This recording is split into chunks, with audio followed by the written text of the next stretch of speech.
Good afternoon. I would just like to demonstrate the creation of a internship application from the perspective of a student.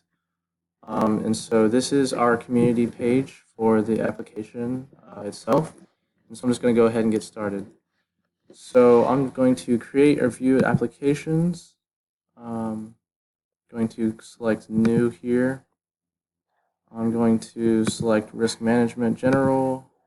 Um, I'm going to populate some information here that's required, and I will be back in 1 second.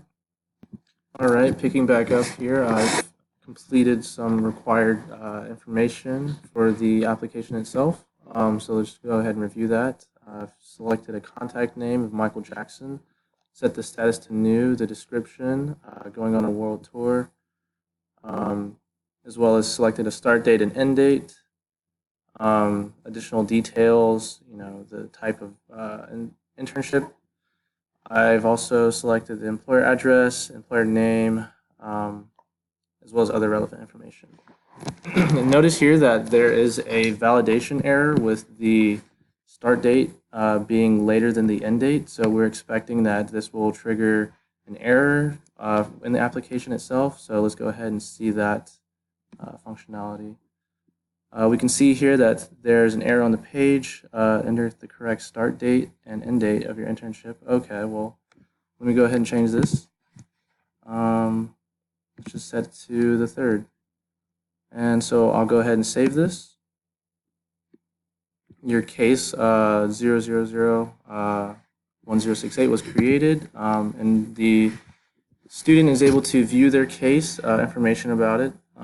You can see here that the status is now correctly set to under review, opposed to new when it was created initially.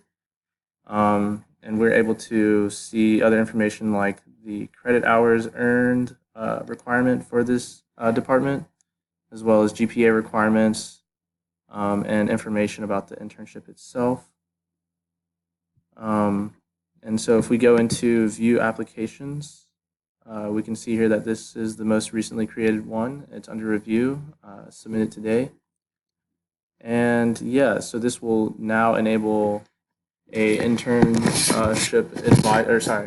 department advisor and instructor to be included in the process workflow to make determinations based upon the students' selected requirements and their information as well.